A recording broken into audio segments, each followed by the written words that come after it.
Congress shall make no law abridging the freedom of speech or of the press or the right of the people peaceably, underline that, peaceably to assemble and to petition the government for redress of grievances, close quote. The function of a free society is to balance the clash of rights. Your right to say it versus my right not to hear it. Your right to protest, my right to live in my home in peace and enjoy public spaces. And now, The Edwin Black Show.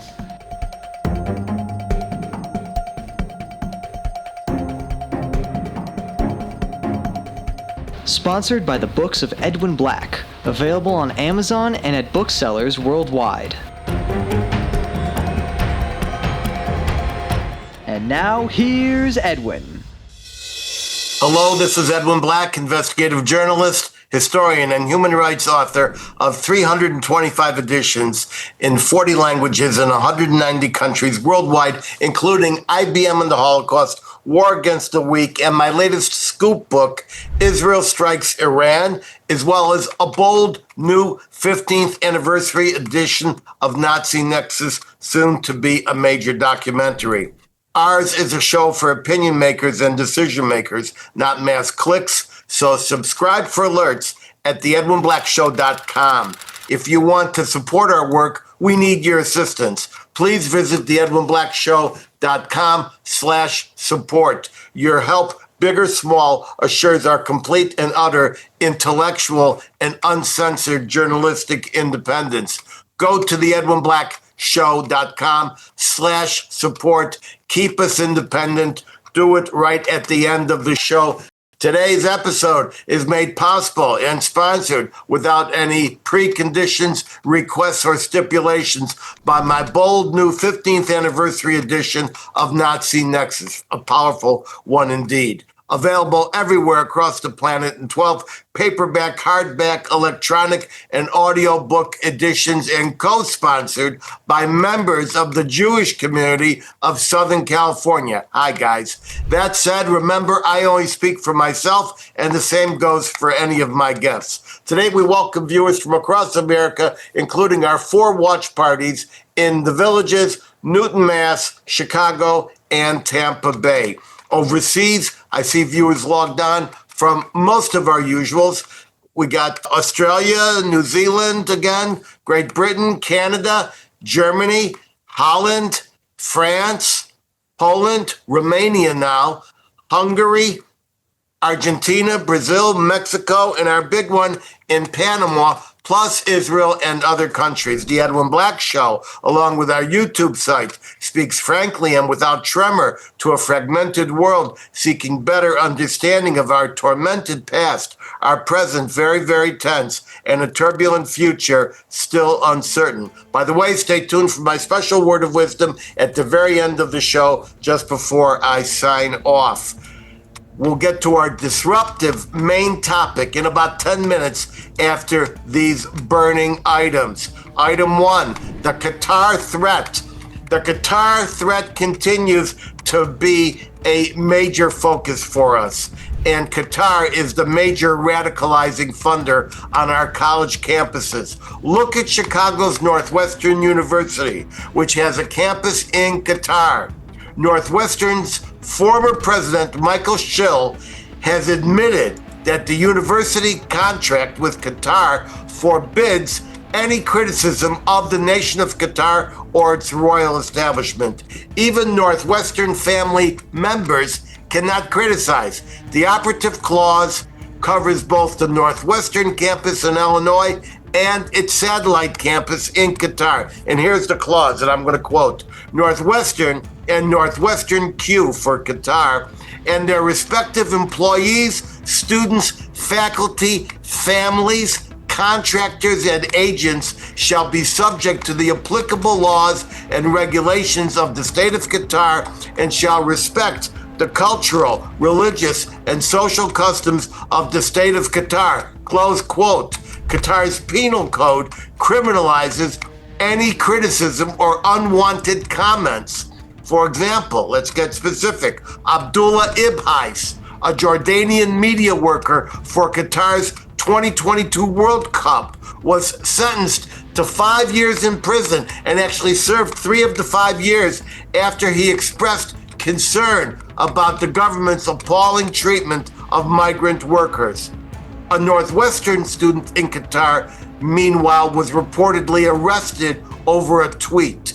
Schill told House investigators that the university must comply with all Qatari laws. Schill said he did not know if a professor could actually criticize the country of Qatar. This is in the United States. All American students studying at Northwestern's Qatar campus, by the way, must take the required Doha seminar. The Doha seminar is taught by Ibrahim Abu Sharif. Who is Ibrahim Abu Sharif? He was a founder, editor, and treasurer of the Quranic Literacy Institute. That's a Chicago area nonprofit. It was exposed that during Abu Sharif's tenure as treasurer, that's from 1990 to 1998, the Quranic Literacy Institute, which he ran, was a money laundering clearinghouse, that's a quote, for Hamas, implicated in the famous Boeing terrorism case. Right this moment, Abu Sharif is listed as the journalism professor at Northwestern's Qatar campus. And oh, I forgot to mention, when I was growing up in Chicago, Jews knew it was very hard to be admitted to Northwestern because Northwestern had a formal Jewish quota. And that formal Jewish quota was not lifted until 1964. Ladies and gentlemen, Northwestern has received $737 million from Qatar, which empowered this intolerant university to host rabid anti-Semitic and anti-Israel agitation until the Trump administration yanked $790 million in federal funding, and only now is Northwestern changing its tune. Item 2, the Second Holocaust, now underway. Unfortunately, I can't seem to find any experts who will disagree that this Second Holocaust is underway. Remember, there are 6 phases that I've outlined to the Holocaust. I outlined them originally in my book, IBM and the Holocaust.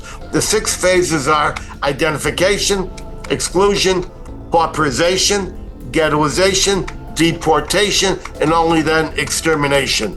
In Nazi Germany, that was a 12-year process. We are now, today, in the identification, exclusion, and pauperization phases.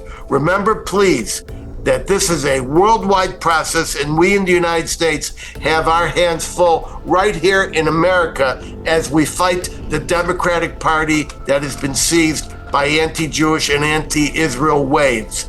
Let's take a look at just a few of the current developments, just a few. Ireland, one of the most outlandishly anti-Israel countries on the planet. Most people don't know that because of British oppression, the Irish independence movement and the national movement in Jewish Palestine enjoyed many intersections. So the current president of Israel is Isaac Herzog. His father was Chaim Herzog, also a prior president of Israel. Chaim Herzog's father was Yitzhak Herzog, the first chief rabbi of Ireland from 1919. He was known as the Sinn Féin rabbi for his vituperative support of the Irish independence movement. In 1936, the same Yitzhak Herzog also became the chief rabbi of Jewish Palestine. So, there's this tiny little itsy bitsy park in Dublin near the intersection of Zion Road and Orwell Road named Herzog Park, named for the former Israel president Chaim Herzog, who grew up in the city. With all its problems, the Dublin City Council, and it's got problems, including unemployment reaching about 5%. The Dublin City Council undertook a major discussion about renaming the park to remove the name Herzog, which is associated with Israel. The votes were there until pressure came from the Irish president to can the measure, and it has now been temporarily suspended, at least for the moment, as procedurally defective. Canada. the growing hellhole to our north. The Canada Revenue Agency has just revoked the charitable status of 4 Jewish and Israel nonprofits. They are the historic Jewish National Fund, which plants trees in Israel, the Neiman Foundation, which helps autistic children in Israel, Heirut Canada Charitable Foundation, which supports Zionist education. I was a member of Heirut in the United States. The Canadian Foundation for Masorti Judaism, which is just the conservative Judaism movement. And in this case, it's for an alleged procedural mistake in 2019, 6 years ago.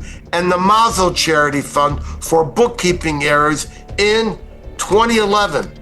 What an excuse. At the same time, we see a website in Canada devoted to identifying Canadians who have served in the IDF. It has so far identified 240 Canadian Jews, and it now traces their synagogues, schools, businesses, and social connections. It's already published 240 so-called Zionist profiles. This with the aim of prosecuting these brave boys and girls with war crimes for fighting back against Hamas. United States of America. There's now a full-blown effort to get all pension funds to divest from Israel, organized by BDS groups, especially led, in the case of Michigan, by the Kalamazoo County Democratic Party, of course. Incoming New York Mayor Zoran Mamdani promises to divest from Israel, which would violate several state and federal laws, but he's going to try anyway. To stop this, outgoing Mayor Eric Adams has just issued Executive Order 61, directing that no one in the city's 5 independent pension systems, which maintain about $300 million in Israel bonds and Israel assets, may shut them down as a result of discrimination against Israel. I'm guessing that Mamdani can undo these orders with a pen stroke, but it will be a fight. And when I say a fight, I mean it's a fight we must wage. This is the process, ladies and gentlemen, step by step. Don't think there's going to be gas chambers and ditches in the wilderness right away. The process is first to make Jews feel uncomfortable in their communities, in their homes, in their cities, in their nations. Force them out, erase their identity, stigmatize them, prepare the ground, prepare the battlefield for the mass boycotts and professional expulsions which will come. If I am so mistaken, ladies and gentlemen, if I'm so wrong about all this, tell me why a few days ago Israel staged an emergency refugee intake drill, preparing for a sudden influx of 10,000 refugees, specifically 800 people every day for 2 weeks. That's airlifts, housing, food, absorption. Golden Calf Jews in New York and elsewhere worshiping your progressive idols. Comfortable, it ain't gonna happen, Jews, worshiping your false sense of anonymity.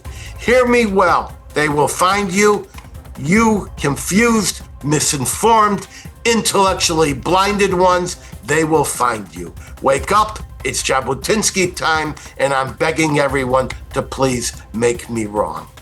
Item 3, rogue judges.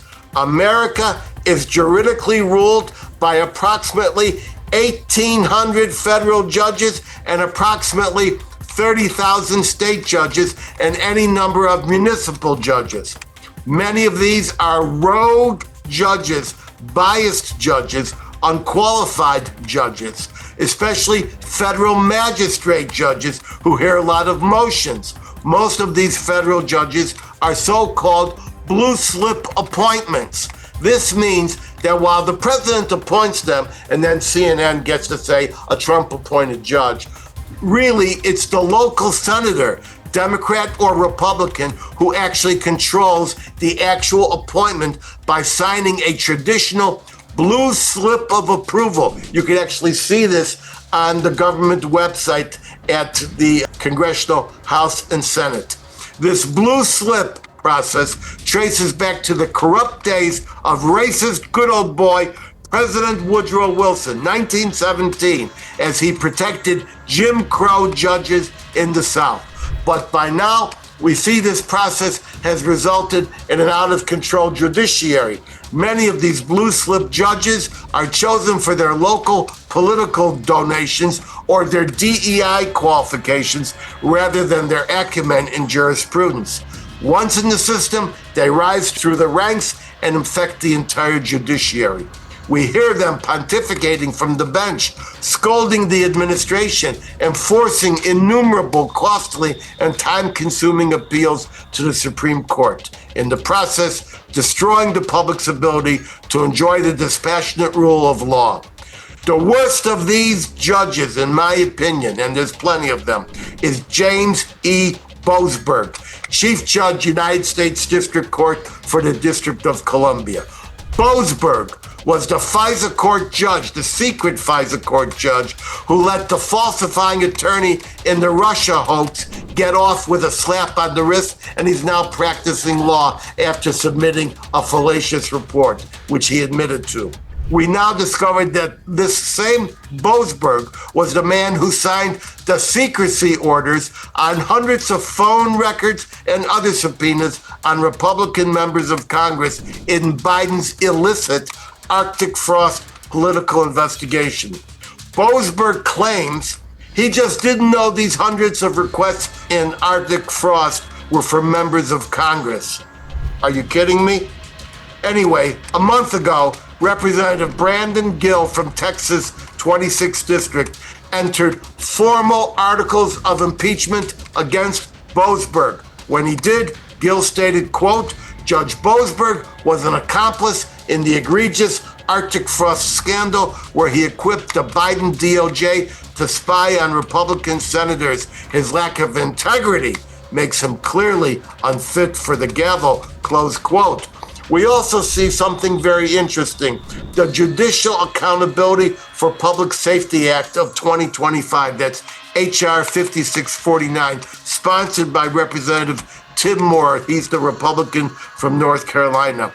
This act would strip judges of legal immunity in cases where their bond or their sentencing decisions shows gross negligence or intentional disregard for public safety, and it would allow crime victims or their families to sue the judges directly when a dangerous offender harms someone after being released. Representative Moore brought this bill after the horrific murder of Irina Zarutska, killed by a repeat offender on the train. He had been released on a simple promise to appear despite a long criminal record. I know bad judges when I see them. If you check the FBI's website for its 10 most famous cases, it includes Operation Greylord, which I personally ignited as a young, cocky, two-fisted journalist back in my Chicago days. Greylord investigated judges throughout Chicago's courts. The investigation led to the prosecution of 103 judges, attorneys, and court officers. If our judges are not true to their calling, we must call them out. Pick up your Bible, Deuteronomy 16:20. Here's the Hebrew. Tzedek, tzedek, turdof. Here's the English. Justice, justice you shall pursue. Close quote.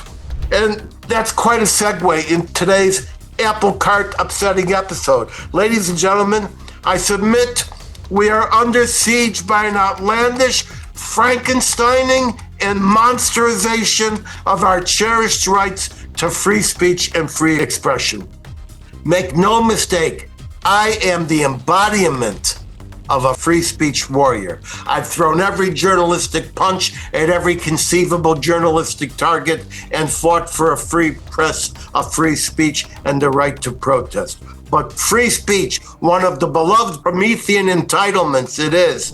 December 15th, remember, 1791, the Bill of Rights, the first one, at the very top, quote, Congress shall make no law abridging the freedom of speech or of the press or the right of the people peaceably, underline that, peaceably to assemble and to petition the government for redress of grievances, close quote, like the right to bear arms, the right to free expression of religion, the right to do anything that allows us to have a peaceful existence. All of these rights can be abused. The bright lines of that transgression emblaze the very definition of who we are as a society, as a free people. But years before, on July 4th, 1776, you'll find it even more interesting. We were gifted with this indelible declaration, quote, "We hold these truths to be self-evident, that all men are created equal, that they are endowed by their Creator, that's God, with certain unalienable rights, that among these," and here's the payoff, ladies and gentlemen, "life, liberty, and the pursuit of happiness." That, to secure these rights, life, liberty, and pursuit of happiness, I'm quoting, "governments are instituted among men." Okay, we have the right to free expression, but we also have the right to the quiet enjoyment of our lives, the rights to our property, our privacy, our homes, our places of worship, our communities, our heritage, our culture, our ethnicity, the safe transit through our streets, and the government, our system was created to ensure those rights. And more specifically, I'll say them again, the right to life, liberty, and the pursuit of happiness. In different places, those admonitions and assurances mean different things, and we know this. In Germany, you cannot openly advocate by spoken or unspoken means, even symbols, for the Nazi Party. In many countries, it is a crime to blaspheme the Lord, and not just the Muslim countries. To some degree, blasphemy laws remain on the books in Austria, Brazil, Denmark, Finland, Greece, Italy, and even in some localities of the United Kingdom and enlightened Australia, so-called enlightened. I take us back to our Judaic foundation, the Ten Commandments, which granted equality and justice to all men and urged them to speak truth to power, but also restricted speech. The commandment, "You shall not take the name of the Lord your God in vain." The ninth commandment, "You shall not bear false witness against your neighbor." The function of a free society is to balance the clash of rights. Your right to say it versus my right not to hear it. Your right to protest, my right to live in my home in peace and enjoy public spaces. This is where law comes in. Our founding fathers did not believe in unlimited speech. They believed in the biblical injunctions and made clear that in their numerous references to the God of Israel, to the Creator, and even the phrase Leviticus 25:10 is emblazoned on the Liberty Bell. "Go forth and spread liberty throughout the land," close quote. The Constitution was written in 1789, and within a decade, the Congress had enacted a Sedition Act to punish the publication of, quote, "false, scandalous, and malicious writing against the government, Congress, or the president." Those were obviously political acts. The expired Sedition Act of the 18th century was reenacted in 1918 by Woodrow Wilson and his Democratic Congress, and it was misused and abused. We know this. But our founding fathers thought speech was to be free, yet not weaponized as to deprive others of their rights. Again, the demarcation lines will define our society and our values. Incitement is a crime. Actual sedition is an actual crime. Mob action is a crime. Conspiracy to do any of that is a felony. Libel and defamation are punishable torts. As I tell my students in journalism class to correct their misunderstanding, truth is not an absolute defense for libel. Hear me again.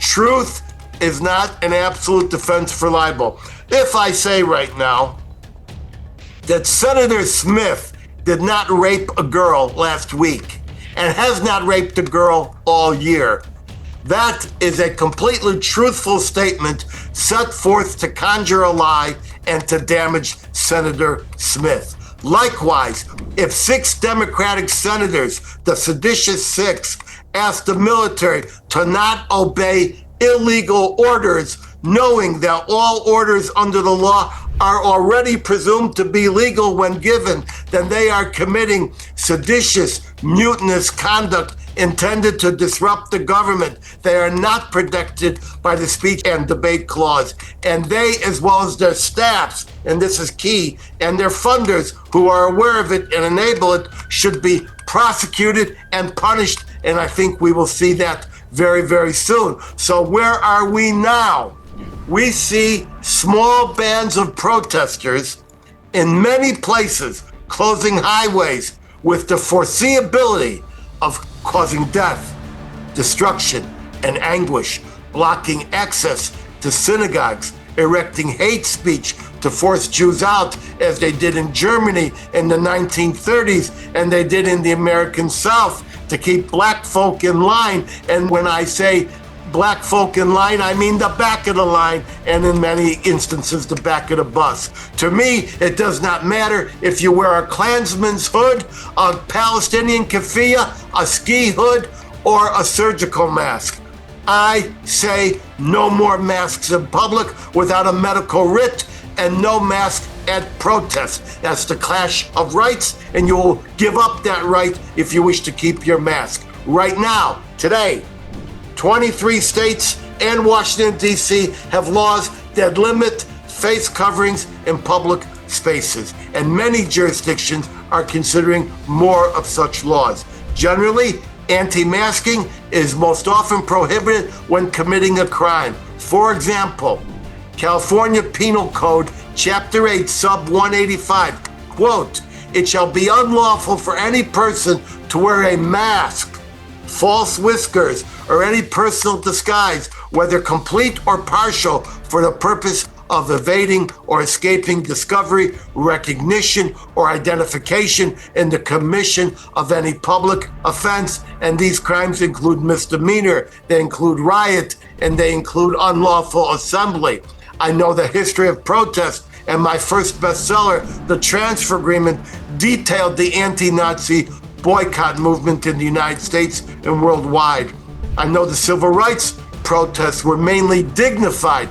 Pilots have gone on strike peaceably. I know all these protests were indeed peaceful and generally quiet. Repeat, quiet. So I am advocating that all public protests going forward do not obstruct any home, thoroughfare, or business. They must maintain a quiet mode that does not disrupt the quiet enjoyment of any street or community. That's right, the right to show signs that do not incite or threaten, and the right to do so without disrupting or blocking a street, a home, or a business, and the demand that protesters stay 25 feet away from first responders, the so-called HALO rule, H-A-L-O. HALO stands for Helping Allies and Law Enforcement Officers.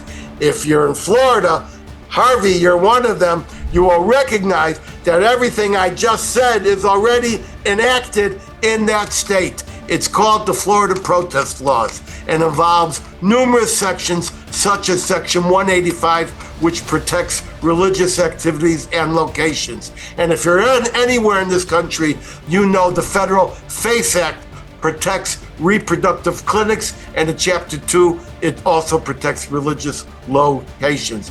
Everyone might remember, vis-a-vis the FACE Act, the grandmother incarcerated in a prison for praying on the sidewalk within 200 feet of the abortion clinic. Nothing will work. No existing or new legislation can succeed without rigid, muscular enforcement. That includes fighting against judges who believe the freedom of speech includes the right to threaten or intimidate your neighbors. I'd like to see the establishment of an entire protest force designated and trained to protect peaceful protest and arrest those who exceed the rules.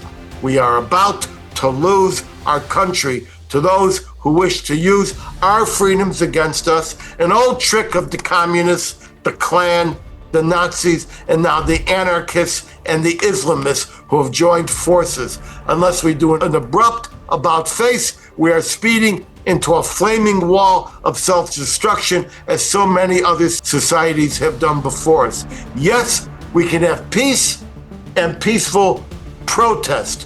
One will promote the other. One is indispensable without the other. That is the essence of life, liberty, and the pursuit of happiness. I left out a whole lot, and now I will take your questions. And so many of these questions are so intelligent that they cover areas that I could have done in my mono, so I'm sure you will enjoy them. By the way, hello Germany, Tamara, guten Tag. Wes, I'm so happy that you joined us from the Bay. Here's a question from the villages. If freedom of speech is guaranteed, then why is it illegal to protest outside the homes of Supreme Court justices? And why was the law never enforced when our justices were picketed and some guy even tried to invade a Supreme Court justice home and have him killed? That's a good question from the villages. And the answer is the Biden Justice Department was a sham. It was a weaponized operation. It's now being exposed inch by inch, document by document, action by action. There was absolutely no reason that this firm law to protect Supreme Court justices was not enforced. And what did we see? The Biden administration would not even dispatch the normal federal marshals to protect these Supreme Court justices. In one case where a murder was attempted against one of the judges, the guy was prosecuted. In one of these cases, it was only the Maryland State Police and I think the county police here in Montgomery County that actually protected the home. This is intolerable, that we have a law that specifies that our Supreme Court justices must be free to adjudicate. Thank you for your excellent question. What is needed for your ideas to go into effect? This is from the Watch Party in Newton, Mass.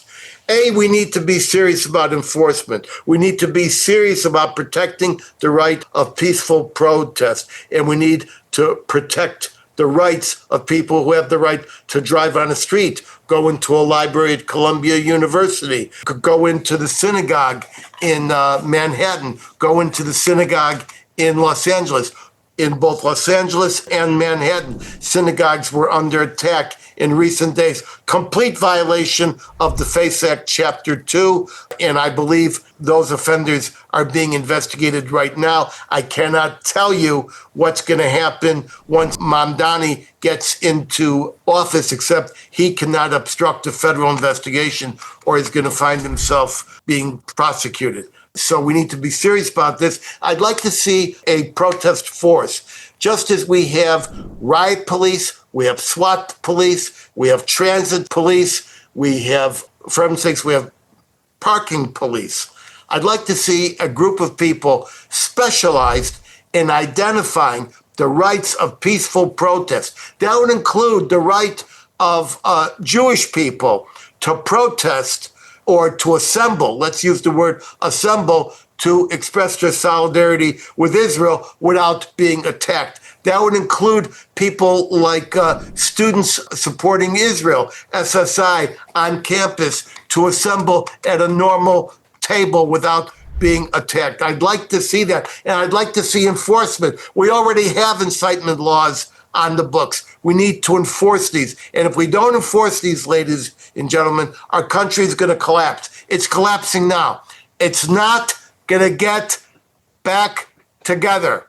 It's cracked. So one side is going to prevail, and that's just it. Thank you for the question. Watch Party in Chicago.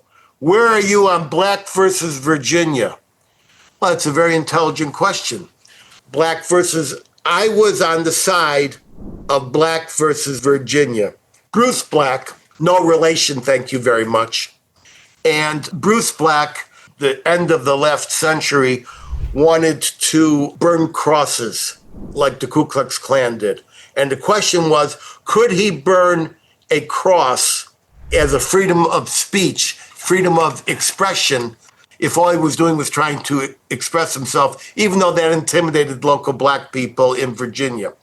And in 2003, the Supreme Court ruled that he could do it if all he was trying to do was express his identity and culture. I love the Klan, without trying to actually effectuate an intimidation, which should go from speech to action. That's where I used to be. I said, detestable free speech is still free and must be protected. However, in the last 25 years, internet has grown. In the last 25 years, social media has grown. In the last 25 years, it's possible for a 400-pound guy in his mother's basement in Essex County, New Jersey, to type a few words and suddenly inflame an entire nation within moments, an entire world. It's possible for AI to use its artificial bots. There were hundreds of thousands of artificial bots recently found within a mile or two of the United Nations, ready to go off when President Trump was speaking there. And we'll have more to say that in some other questions pending. I'm no longer with that. Why am I no longer with that? Because circumstances have changed. And if we can't change with the circumstances, then the circumstances will change us. And I believe that it is now necessary to take protective measures. When does everybody improve the building code? After the building collapses, after the fires. When do they put up the fire escapes?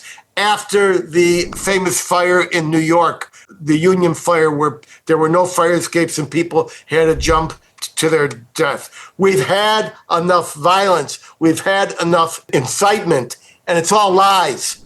Lies can go around the world faster you can tie your shoe, said Mark Twain. I'm paraphrasing. So I'm no longer with Black versus Virginia, which was a Supreme Court ruling. The Supreme Court has ruled with a bunch of very crappy decisions, not the least of which is that it was okay, Jose, to send innocent Japanese Americans into concentration camps. That's Korematsu. I'm sure Eve will remember our research for the show that we did on lousy Supreme Court decisions. This one is lousy, and believe me, the founders never thought that a guy would be able to wave his lantern and say, the British are coming, and suddenly everyone would know around the world. And so I'm no longer with Black versus Virginia. You were very intelligent to bring that up. Obviously, did a little research. All right, we have Mark in Vancouver. Protests in our city must be permitted. Okay, so that's a comment, but it actually leads to a question. When I was in Chicago, you had to get a permit. You know, I've been a free speech warrior my entire life. I got my start, if you will. Many people say that. At the Skokie March, this was the famous march where the American Nazi Party wanted to march in a Jewish neighborhood in Skokie. Many Holocaust survivors lived there, including my parents. And they want to do this on a Jewish holiday. And it was held that this was an incitement, a provocation. It was not covered by free speech. The ACLO sued. I covered this. I participated in it. Finally, they were allowed to march, but it was restricted to the courthouse steps. The courthouse steps is a very special place, and it's preserved for a place where people can object. We used to have a place in Chicago called Buckhouse Square. Anyone could go there, step on a soapbox, and say what they want to say, if they were screwy or not. And people sometimes actually took folding chairs with them and listened to who might come and express themselves. Joseph Levine now reminds me that the famous fire I was trying to reference was the Triangle Waste Company fire. There's a wonderful movie done about it. So permitting is normal. There are places in this country where you are not permitted to protest. Congress is one of them. The steps of Congress is another one of them. The middle of the street is one of them. You're not allowed to do this. But if you want to protest, and you want the right to assemble, and you have the right to peaceably assemble, the government also has the countervailing right to manage this to be in a certain place. You must be able to express yourself, but you are not entitled to defile any other business or area. You can't protest in the middle of a runway. You can't protest in the middle of I-95, and you can't protest in the middle of Costco, although there's probably plenty of reason to protest in Costco. Thank you for your question. Jimmy in Los Angeles, forced speech. Can the government force you to speak? That's funny, because a member of my staff asked me the question. There's no way that the government can force you to speak. Yes, the government can force and compel speech and does so on a regular basis. For example, the government can force you to put ingredients on your product, to say where the product was made. It can force Donald Trump to say, I'm Donald Trump and I endorse this message. It can force retractions. It can enforce declarations where people say, I said this and it was false. If I injured you, here's some money. There are lots of instances in which the government can regulate, forbid, and compel speech. Thank you very much for the question. Here's one from Melissa in Houston, and I've been saving this question. It's very important. Anonymity in social media be preserved. This is so important. I wanted to put it in my main mono, but I saved for this question. All right, Eve, and all you guys, get ready for this. I am against anonymity in social media. What happened recently? One of our best citizens, Elon Musk, who runs X, formerly Twitter, recently decided we're now going to say where you are actually living. And what did we discover? All these Gaza protesters and people pleading for help from Gaza. They were in Turkey, they were in New York, they were in Boston. We finally found out where people are. Everybody's got a right to drive a car. No one's got a right to drive a car without a license plate. Everybody's got a right to vote if you're legal, but nobody's got a right to vote without a voter registration, and that has a number on it. If I can put my ass on the line everywhere on the planet and give my name and sign my name and use my name in every aspect of my communications, then you can too. That's where we are. And I want to tell you something else. I'm old enough to remember the days of the first personal computer. And Wes, you're listening right now, and you remember this too, because you're not as old as I, but you know about the computers. There was a time when computers were completely anonymous. Nobody knew whose computer was doing what. And one day, Bill Gates put something in it called a cookie. And that cookie identified the actual location and the name and user, if you will, licensee of that computer. Since then, everyone who uses a computer, well, they know where the computer is and they know who owns that computer. It's true, you can use the pseudonym Joe Jones on a trampoline if you're on Twitter, but the fact is I'm now against that. And if people are responsible for their own statements, well, then there will be much less hate, much less verbal criminality, much less deceit, much less incitement. It'll be a better world. You still get to express yourself, but you also get to be responsible for your comments. And this goes to Wikipedia. Wikipedia should be prohibited, and there's many people working on legislation for this, from using anonymous editors. I love knowledge. I've spent my life on knowledge. I've studied many encyclopedias, and they all have signature lines, credit lines. We want the knowledge of Wikipedia, but we want to know who is writing what, who is being paid and put up to writing what, and whether there is bias And of course, there are so many investigations now of Wikipedia for what they are doing against Jews, against Israel. I happen to be aware of this. I was one of the first ones to fight against Wikipedia.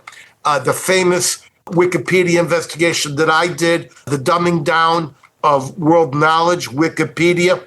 By the way, most people don't know what Wikipedia, the name Wikipedia, comes from. It comes from the Hawaiian shuttle bus at the airport, known as the Wiki. For some reason, they just named it for that. But the point is, our world will be a better place if the people who write about astrophysics are actually scientists in astrophysics, and the people who write about Israel actually know about the history of Israel. What is published in Wikipedia quickly becomes an information bar in Google, quickly is adopted in AI, and this is a whole nother topic that we can discuss another day, but I'm so happy that you brought this up. Now, here's a question from Marina in Turkey. Is burning a Quran a violation of freedom of speech? You bet it's a violation of freedom of speech. It's done for only one reason: to hurt some Muslims somewhere. And I want to tell you something about Muslims. It's really easy for us to talk about an Islamic threat, and there is one, it's a giant one. And an Islamic threat is not a Muslim threat. Those are two different things. There are a lot of very lovely Muslim people who live and let live. They're in Ethiopia, they're in India, they're in parts of Asia, they have relations with Israel. Jewish people interfaith with them. So we have to understand that a Muslim person has a right not to see his Quran burned. Why are you burning that Quran? You're not burning that Quran because you have some special desire to burn one. You're burning it to hurt someone. And under my rules, you get the right to peaceably protest. But remember, your raised fist becomes an act of violence when the closer it gets to my nose. Thank you for that question. Now here's Jacob in Munich. In many countries, it is against the law to deny the Holocaust. That's true. It's a crime in many places to actually deny the Holocaust. Why? Because that is the measure of those societies. The society will determine whether or not it values the preservation of the sanctity of God, or the preservation of the sanctity of a reproductive clinic, or the sanctity of a man's home, or the sanctity of a guy driving down the street trying to get his wife to the hospital when the street is blocked. So these are all great, great questions. So we're out of time, ladies and gentlemen. I want you to hold for my closing word of wisdom. Just 2 minutes away. Don't go. First, I thank my talented international team, including Virginia in New Jersey. Thanks, Virginia. Charles in London. Holly in Nashville. Carol in Maryland. She's great. And as well as many others in numerous additional cities around the world. I'll see everyone back here in 2 weeks at 3 p.m. ET. You want to be a friend of the Edwin Black Show? Go to theedwinblackshow.com/support. This whole thing is not free. Keep me independent. You want to hear me in person? Consult my events page at edwinblack.com. Until then, head over to any Barnes & Noble in the USA or any Amazon, Walmart, iTunes Books, Google Books, Kobo, or Audible.com platform in 190 countries across this roiling, toiling, boiling planet, where you can find any of my 325 book editions, such as IBM and the Holocaust, and my latest, Israel Strikes Iran. You want an autographed copy? Hit edwinblack.com and click books. Get access alerts to participate in live future shows at theedwinblackshow.com. You'll see a much enhanced and exquisitely produced version of this show and prior episodes by subscribing to our YouTube channel at The Edwin Black Show. Click the notification button, please. Someone values that, like tens of thousands of others have, and I mean scores of thousands have. Follow me at Edwin Black Book on X as well as Facebook. And now, for my closing word of wisdom: never run from what you fear. What you fear will find you. Fight your fear before your fear fights you. I'm zooming out from our nation's capital. Bless all of you. Pray for all that is unfolding before our very eyes.